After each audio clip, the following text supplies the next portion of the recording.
Man kan se her, at jeg har haft strikket det, som mønstret viser. Så det vil sige kantmaske, udtagning. Så har jeg strikket en retmaske, fordi der lå en retmaske nedenunder. Og så har jeg strikket en vrangmaske, fordi der lå en vrangmaske nedenunder. Og så en kantmaske.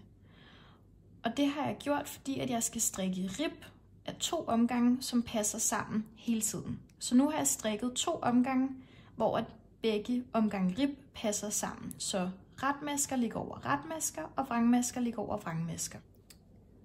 Jeg skal nu derfor til at begynde mit dobbelt perlestrik. Altså det vil sige, at jeg skal forskyde mønstret og nu strikke 2 omgange rib, der passer sammen, men som er forskudt til de 2 omgange, som jeg lige har strikket. Så jeg vender min pind om, og man kan se her på strikkeprøven, at det vil sige, at jeg har strikket 1 omgang, hvor at retmasker, vrangmasker, retmasker, vrangmasker passer sammen med pinden ovenover retmasker, vrangmasker, retmasker, vrangmasker.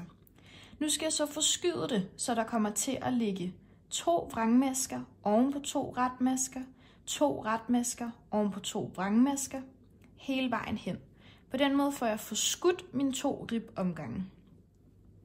Jeg løfter min kantmaske vrangt løst af, så kan jeg se, at den her maske har været en retmaske på 2 omgange, så den skal nu være en vrangmaske. Den her maske har været en vrangmaske på 2 omgange, så den skal nu være en retmaske. Og den her skal strikkes vrang, så det følger mønstret.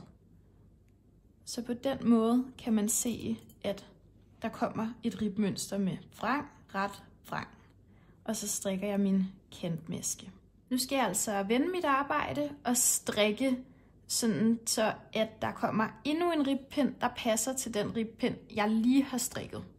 Så jeg vender mit arbejde om, laver min kantmaske, og så kan jeg se her, at den her maske, den skal strikkes ret. Den næste maske skal strikkes vrang. Den næste maske skal strikkes ret. Og så er der kantmasken. På den måde har jeg forskudt mit mønster nu, som man kan se her.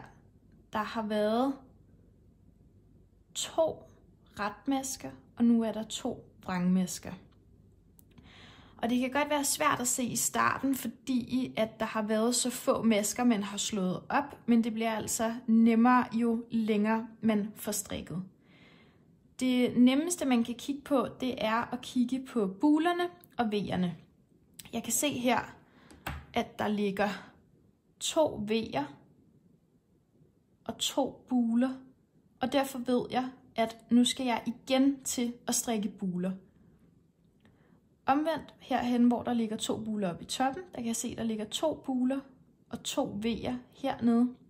Så derfor ved jeg, at jeg nu skal til at strikke V'er. Og sådan må man hele tiden kigge på, hvilke 2 har jeg lige strikket, så ved jeg, at det er de modsatte 2, jeg skal strikke nu.